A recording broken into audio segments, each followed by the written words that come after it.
Students, welcome to my channel. Last video में हमने किया था sexual reproduction in flowering plants में प्री फर्टिलाइजेशन इवेंट। तो प्री फर्टिलाइजेशन इवेंट्स हमारे हो गए हैं। अब हम स्टार्ट करेंगे पोस्ट फर्टिलाइजेशन इवेंट के साथ। तो पोस्ट फर्टिलाइजेशन इवेंट क्या होता है? जो फर्टिलाइजेशन के बाद, जो फ्यूजन के बाद अब क्या क्या चेंजेस आएंगी फ्लावर में, वो हम करेंगे पोस्ट फर्टिलाइजेशन इवेंट में। तो फ्लावर्स जो है it starts to fade after the fertilization and कुछ इसमें मेजर इवेंट्स होते हैं पोस्ट फर्टिलाइजेशन में, जैसे कि first event is post fertilization events.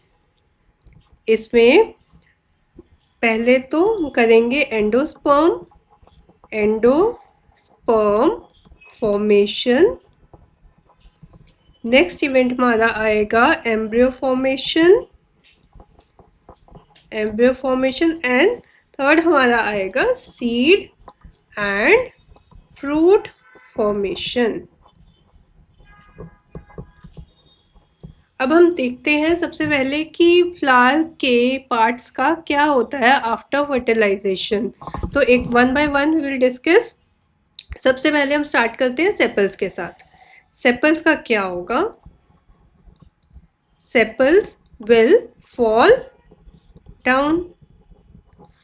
Next petals भी फॉल डाउन की कैटेगरी में आएंगे। Third stamens, it will also fall down. उसके बाद स्टिग्मा स्टाइल,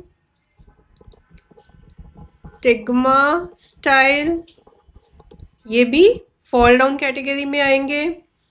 उसके बाद स्टिग्मा स्टाइल के बाद ओवरी का क्या होगा? Ovary will convert into fruit. Then ovary की वॉल भी होती है ना, वो क्या होगी? Ovary wall. ये हमारी बदलेगी पेरिकार्प में। ये हम आगे जाके डिस्कस करेंगे पेरिकार्प क्या है। पेरिकार्प में फिर ओव्यूल, इसके बारे में हमने बहुत बात की है। ओव्यूल कहाँ जाता है?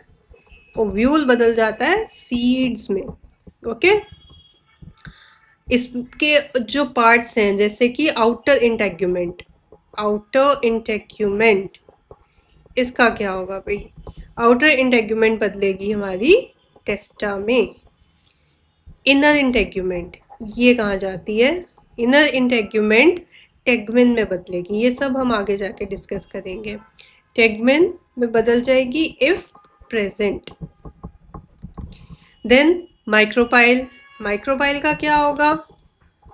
माइक्रोपाइल ही रहेगा। देन उसके बाद न्यूसेलस, ये भी हमारा पार्ट है ओव्यूल का। न्यूसेलस का क्या होता है? न्यूसेलस कंज्यूम हो जाता है अगर प्रेजेंट हो तो। न्यूसेलस विल बी कंज्यूम्ड, या फिर पेरिस्पर्म में बदल जाएगा अगर प्रेजेंट होता है तो। Perisperm if present. अच्छा, उसके बाद oosphere ये बदलेगा हमारा जायगोट में, और जायगोट हमारा बदलता है एम्ब्रियो में। साइनर्जिड्स का क्या होता है? साइनर्जिड्स हमारी डीजनरेट हो जाएंगी। एंटीपोडल सेल्स ये भी डीजनरेट हो जाएंगे। Then central cell it will change into endosperm. Central cell will change into endosperm. अब हम स्टार्ट करेंगे एंडोस्पर्म से। ये एंडोस्पर्म क्या होता है? एंडोस्पर्म हमारा पोस्ट फर्टिलाइजेशन इवेंट में हमने फर्स्ट इवेंट बोला है एंडोस्पर्म फॉर्मेशन। तो एंडोस्पर्म क्या है? एंडोस्पर्म एक बहुत ही स्पेशल न्यूट्रिटिव टिश्यू है। मतलब हमारे डेवलपिंग एम्ब्रियो को खाना पीना कहाँ से मिलता है, उसको कैसा फूड मिलता है, या वो नरिशमेंट कहाँ से लेता है, वो कौन प्रोवाइड करेगा? एंडोस्पर्म प्रोवाइड करेगा। तो एंडोस्पर्म को हम क्या बोल सकते हैं? एंडोस्पर्म एक न्यूट्रिटिव टिश्यू होता है जो न्यूट्रिशन प्रोवाइड करता है, which is gametophytic in gymnosperm. Endosperm formation start करेंगे। एंडोस्पर्म फॉर्मेशन क्या है? एंडोस्पर्म क्या है? एंडोस्पर्म हमारा है न्यूट्रिटिव टिश्यू। एंडोस्पर्म है nutritive tissue. It is gametophytic in gymnosperms. It is gametophytic in gymnosperms and post-fertilization product of angiosperms. It is post-fertilization product of angiosperms. Endosperm generally triploid होता है। Triploid मतलब 3n होता है। Endosperm क्या होगा हमारा? Triploid होगा। ट्रिप्लॉइड क्यों होगा ये भी हमें पता है। ट्रिप्लॉइड इसलिए होगा बिकॉज दो मेल गैमीट एक सिंगल पोलर दो पोलर न्यूक्लियाई के साथ एक मेल गैमेट जब फ्यूज करता है तो वो जो फ्यूजन है उसमें 2 सेल +1 2+1 का फ्यूजन होता है। इसलिए एंडोस्पर्म जो है वो हमारा ट्रिप्लॉइड होता है। ओके, तो endosperm is basically the product of triple fusion, इसीलिए इसको ट्रिप्लॉइड बोलते हैं। ओके, तो एंडोस्पर्म खाना देता तो है, वो खुद खाना कहाँ से खाएगा? एंडोस्पर्म को भी तो खाना खाना है ना। एंडोस्पर्म भी ग्रो कर रहा है तो उसको भी खाना चाहिए, तो वो अपना न्यूट्रिशन कहाँ से लेता है? एंडोस्पर्म अपना न्यूट्रिशन लेता है न्यूसेलस से। एंड एंडोस्पर्म अपना न्यूट्रिशन कहाँ से लेता है? Endosperm obtains its nutrition from nucellus या फिर एंडोथीलियम से भी। तो अल्टीमेटली क्या होगा? अल्टीमेटली जब ये न्यूसेलस और एंडोथीलियम जो है वो बाद में डीजनरेट हो जाएंगे। अब on the basis of formation endosperm को भी हम 3 पार्ट्स में कैटेगराइज कर सकते हैं। On the basis of formation, endosperm is categorized into 3 parts. First is nuclear endosperm. Second is cellular endosperm, and third is lobial endosperm. अब ये तीनों एंडोस्पर्म क्या है? जो फर्स्ट हमारा न्यूक्लियर एंडोस्पर्म है, nuclear endosperm is the common type of endosperm. Nuclear endosperm से start करते हैं। It is common type of endosperm.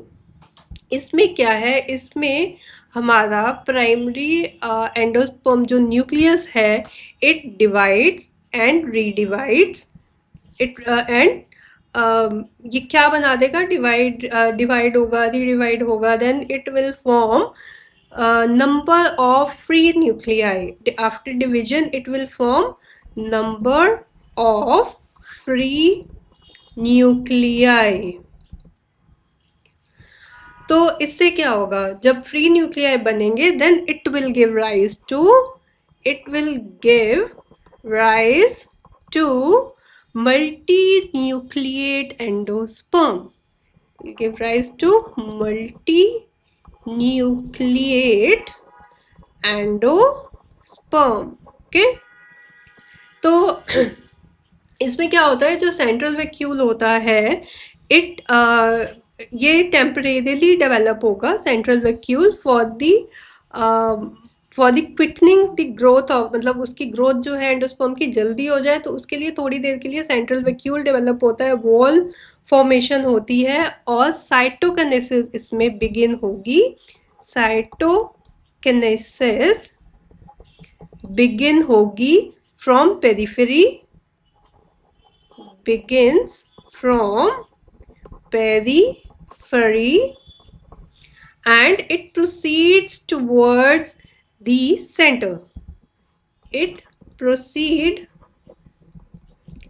towards the center. तो इससे क्या होता है, इससे हमारा जो एंडोस्पर्म है वो मल्टी सेल्यूलर टिश्यू बन जाता है। इट मेक्स एंडोस्पर्म, इससे it makes endosperm multi cellular tissue. Okay, जैसे इसकी हम एग्जांपल ले लें, मेज में, वीट में हमारे पास मल्टी सेल्यूलर टिश्यू ये एंडोस्पर्म होता है। तो जो नंबर ऑफ फ्री न्यूक्लियाई है, इसमें साइटोकिनेसिस हेल्प करता है, साइटोकिनेसिस स्टॉप हो जाता है प्री मैच्योरली। जो न्यूक्लियर एंडोस्पर्म है इसमें जो साइटोकिनेसिस है it will stop pre maturely. तो इसमें जैसे हम कोकोनट देखते हैं, तो कोकोनट में first will note down, cytokinesis जो है it stops pre maturely, and अगर हम एग्जांपल इसकी देखें तो कोकोनट नारियल, इसमें वाइट कर्नल जो होता है, जो वाइट पार्ट है, white kernel of solid multicellular endosperm on outside, और अंदर क्या है, उसमें milky free nuclear liquid endosperm है। इन द सेंटर, जो सेंटर में है वो बना हुआ है number of free central nuclei से। तो जो आउटर हमारा जो वाइट कर्नल है ये है हमारा solid multi cellular endosperm on outside, and milky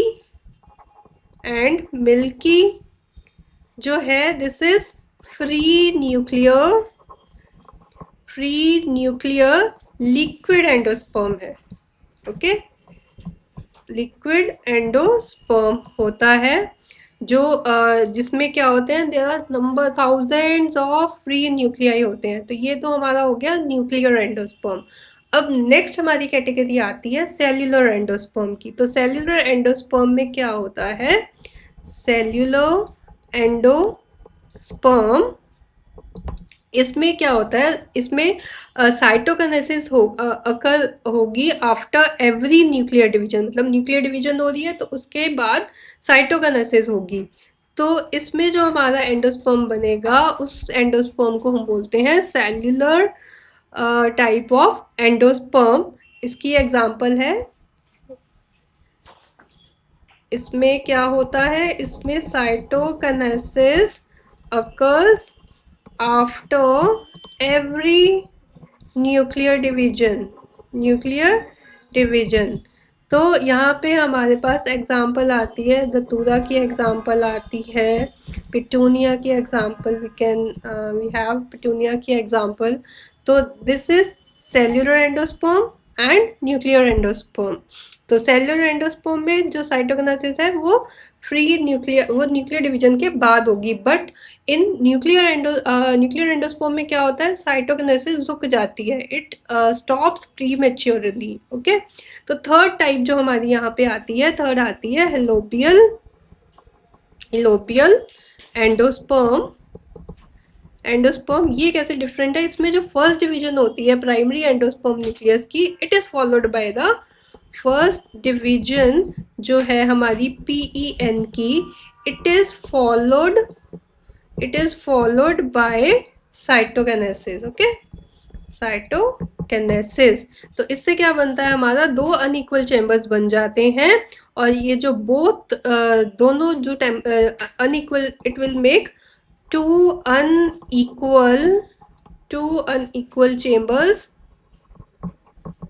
और अल्टीमेटली ये जो चेम्बर्स हैं ये हमारे क्या बन जाते हैं, अल्टीमेटली दे बिकम सेल्यूलर।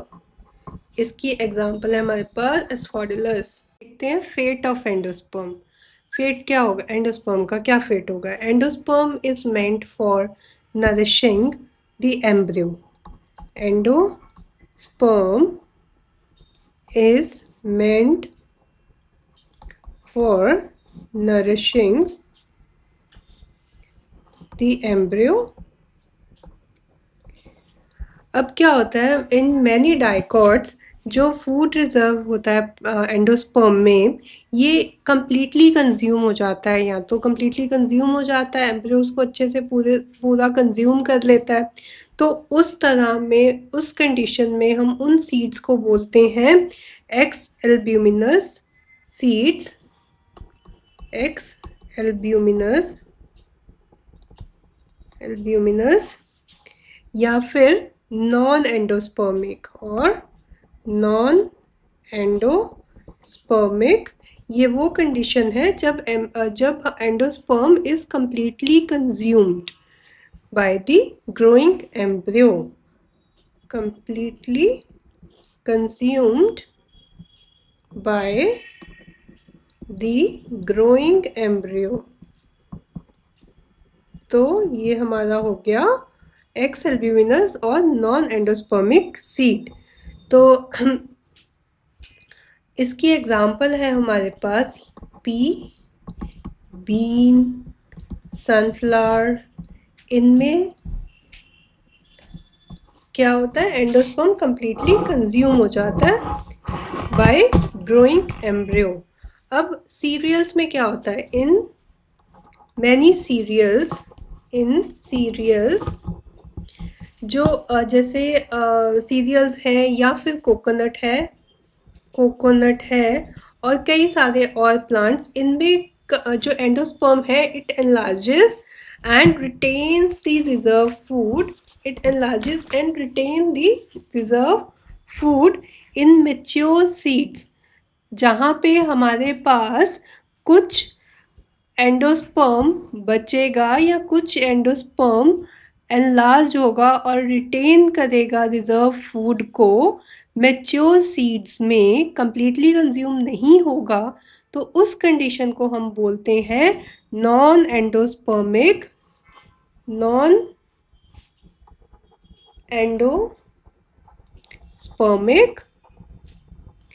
या फिर एल्ब्यूमिनस और एल्ब्यूमिनस सीड्स। तो ये हो गया हमारा एंडोस्पर्म। अब हम अपना नेक्स्ट टॉपिक स्टार्ट करेंगे। नेक्स्ट हमारा क्या है, post fertilization event, formation of embryo. Formation of embryo को हम क्या बोलते हैं, एम्ब्रियोजेनेसिस बोलते हैं, एम्ब्रियोजेनेसिस। अब हम स्टार्ट करते हैं फॉर्मेशन ऑफ एम्ब्रियो। तो सेकंड हमारा जो फर्टिलाइजेशन इवेंट है, पोस्ट फर्टिलाइजेशन इवेंट, वो है फॉर्मेशन ऑफ एम्ब्रियो। एम्ब्रियो क्या होता है, embryo is young future offspring which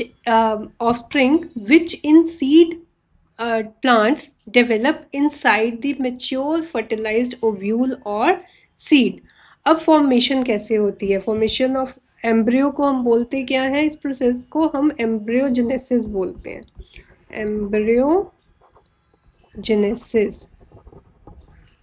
embryogenesis. Embryo क्या है, embryo young future, embryo is young future offspring होता है। ओके, अब फॉर्मेशन कैसे होती है, अर्ली डेवलपमेंट जो होगी वो डाइकॉट्स और मोनोकॉट्स दोनों में ही सेम होती है। तो अर्ली डेवलपमेंट में तो कोई फ़र्क नहीं होता मोनोकॉट और डाइकॉट में। एम्ब्रियो डेवलप कहाँ से करता है, एम्ब्रियो डेवलप करता है फ्रॉम दी जाइगोट। अब जाइगोट में क्या होता है, जाइगोट में we have 2 types of cell हमारा जो ज़ायगोट है वो डिवाइड करता है और क्या बनाता है, 2 सेल्स बनाता है, अपर सेल और इसको हम अपर को बोलते हैं terminal cell, terminal cell, upper को हम बोलते हैं basal cell, sorry basal cell, और लोअर वन जो छोटा है, बिगर वन को बेसल बोलते हैं और छोटे को हम बोलते हैं टर्मिनल सेल। तो basal cell, this one is the larger basal cell and this one is terminal cell, terminal cell. अब इसमें क्या होता है, जो लार्जर सेल है ये कहाँ पे होगा, it occurs towards the micropylar end, micropylar end. Basal cell enlarge होगा और it undergoes transverse division, it undergoes transverse divisions to form 6 to 10 filament structure, जिसको हम क्या बोलते हैं, दिस इज सस्पेंसर, इसको हम बोलेंगे सस्पेंसर। तो सस्पेंसर का काम क्या होता है, दिस सस्पेंसर, सस्पेंसर का क्या होता है, suspensor is meant for pushing young embryo into the food laden endosperm, pushing young embryo into food laden endosperm। तो ये जो लास्ट सेल हमारा है सस्पेंसर का, it will come in contact with the pro embryo, और इस part को हम हाइपोसिफिसिस भी बोलते हैं, हाइपोफिसिस भी बोलते हैं, जो कि लेटर ऑन डिवाइड करके क्या बनाता है, लेटर ऑन डिवाइड करके ये बनाएगा रेडिकल और या फिर रूट कैप, रेडिकल बनाएगा या फिर रूट कैप बनाएगा। नेक्स्ट आएगा हमारे पास टर्मिनल सेल। अब हमारा बेसल सेल तो क्या बना रहा है, सस्पेंसर बना रहा है। अब टर्मिनल सेल क्या करेगा, ये जो छोटा वाला हमारा सेल है इसको हम बोलते हैं टर्मिनल सेल, जो जाइगोट डिवाइड करके जो नीचे वाला ये जो सेल आप देख रहे हो, दिस इज टर्मिनल सेल। तो इसको हम एम्ब्रियो सेल भी बोलते हैं, terminal cell is also known as embryo cell भी बोलते हैं, इसको एम्ब्रियो सेल भी बोलते हैं। इसमें भी क्या होता है, इसमें भी ट्रांसवर्स डिविजन्स होती हैं, इसमें भी ट्रांसवर्स डिविजन्स होंगी, और ट्रांसफर डिविजन होके क्या बनाएगा, it will form globular pro embryo बनाएगा ये। एंड फिर से इसमें डिवीजन के बाद ये अगेन क्या बनाएगा, हाइपोकोटाइल। हाइपोकोटाइल क्या है, this is the part of radical, और फिर से डिवीजन होगी, जो ये यहाँ इसके बीच में आप देख रहे हो कोटिलिडन के बीच में, this part is known as plumule. ये भी टर्मिनल सेल की डिवीजन की वजह से ही बनता है, प्लूम्यूल बोलते हैं इसको, प्लूम्यूल या फिर एपिकोटाइल, ये इसने बनाया प्लूम्यूल, और ये एपिकोटाइल जो कि बाद में क्या जो और साथ में क्या बना, 2 कोटिलिडन्स बनी। तो कोटिलिडन्स जो होती हैं दे ग्रो वेरी फास्ट, पर जो प्लूम्यूल है ये स्मॉल माउंट ऑफ प्लूम्यूल क्या बनाता है, ये आप देख सकते हो, ये इसके बीच में, this is the small mound which form the which, ये क्या होता है, this is the plumule is meristematic tissue, meristematic tissue, meristematic tissue क्या होता है, जो डिवाइड करने की जिसमें कैपेबिलिटी होती है वो टिश्यू होता है। तो ये यहाँ पे यू कैन सी 2 कोटिलिडन्स के बीच में प्लूम्यूल है which is of meristematic tissue. फिर फर्दर ग्रोथ इसकी फर्दर ग्रोथ होगी, एंड फर्दर ग्रोथ के बाद इसका जो एम्ब्रियो है हमारे पास वो कैसा आ जाता है, फर्दर ग्रोथ के बाद एम्ब्रियो हमारे पास हार्ट शेप्ड आ जाएगा, हार्ट शेप्ड एम्ब्रियो हमारे पास हो जाएगा। ये तो हो गया हमारा डाइकॉट एम्ब्रियो में हमारे पास किस तरह से डिवीजन होता है जाइगोट के बाद। In brief, zygote terminal cell और बेसल सेल्स 2 पार्ट्स में डिवाइड हुआ, और जो पहले हमारा जो बेसल सेल है वहाँ पे ट्रांसवर्स डिवीजन होगी जहाँ पे सस्पेंसर बनेगा। फिर हमारे पास नेक्स्ट हमारे पास जो टर्मिनल सेल है वहाँ पे डिवीजन होगी जहाँ पे हमारे पास कॉटिलिडन्स और प्ल्यूम्यूल का पार्ट बना। फिर नेक्स्ट हम देख लेते हैं कि हमारे मोनोकॉट में क्या होता है। मोनोकॉट में क्या होता है? मोनोकॉट में एम्ब्रियो कैसे बनता है? जो एम्ब्रियो मोनोकॉट है, मोनोकॉट और डाइकॉट में फ़र्क क्या है? डाइकॉट में 2 कॉटिलिडन्स होती हैं और मोनोकॉट में सिंगल कॉटिलिडन होती है। अब हम करते हैं मोनोकॉट में कैसे एम्ब्रियोजेनी होती है। मोनोकॉट्स क्या होते हैं? जो एम्ब्रियोज होते हैं मोनोकॉट के, इनके पास सिर्फ एक कॉटिलिडन होती है। मोनो का मतलब सिंगल, सिंगल कॉटिलिडन होती है। तो सिंगल कॉटिलिडन को हम क्या बोलते हैं? सिंगल कॉटिलिडन को हम बोलते हैं स्क्यूटेलम। This is scutellum. ये कहाँ पे प्रेजेंट होती है? It is present on the one side of the embryonal axis, on या फिर towards the embryonal one side of embryonal axis। Second cotyledon कहाँ जाती है? जो सेकेंड कॉटिलिडन, कुछ ग्रासेस में क्या होता है, जो सेकेंड कॉटिलिडन्स के रिमेन है ये एपीब्लास्ट की फॉर्म में हमें मिलते हैं। तो दिस इज रूडिमेंट्री, लाइक ये जो बचे हुए हैं रिमेन्स हैं उनको हम बोलते हैं एपीब्लास्ट। ओके, नेक्स्ट इसमें हाइपोकोटाइल और एपिकोटाइल जो है वो शॉर्ट होती है। फिर जो स्क्यूटेलम की एक्सटेंशंस हैं, ये जो एक्सटेंशन है ये क्या बनाती है? ये कवरिंग बनाती है और उस कवरिंग को हम बोलते हैं कॉलियोराइजा। स्क्यूटेलम कवरिंग बनाएगी जिसको हम बोलेंगे कॉलियोराइजा। ये कवरिंग कहाँ बना रही है? ये कवरिंग बना रही है अराउंड दी, कॉलियोराइजा कवरिंग बना रही है, स्क्यूटेलम कवरिंग बना रही है around the radicle and root cap. और जो अनडिफ्रेंशिएटेड रूट कैप फिर कहाँ पे it is enclosed in undifferentiated mass, जिसको हम कॉलियोराइजा बोलते हैं। अब जो पोर्शन है which is portion of embryonal axis which is above the attachment of scutellum is the epicotyle, उसको हम एपिकोटाइल बोलते हैं।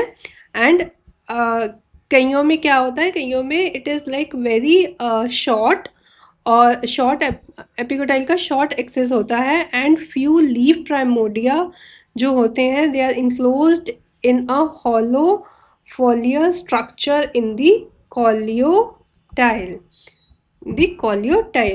And other. बाकी हमारा क्या बनाता है? बाकी हमारा बनाता है शूट एपेक्स में बनेगा शूट एपेक्स। तो दिस इज मोनोकॉट एम्ब्रियोजेनी। तो मोनोकॉट को हम क्या बोल रहे हैं? मोनोकॉट कॉटिलिडन को हम बोल रहे हैं स्क्यूटेलम, जिसकी कवरिंग बना रही है कॉलियोराइजा। कॉलियोराइजा कवर कर दी है रूट कैप और रेडिकल को।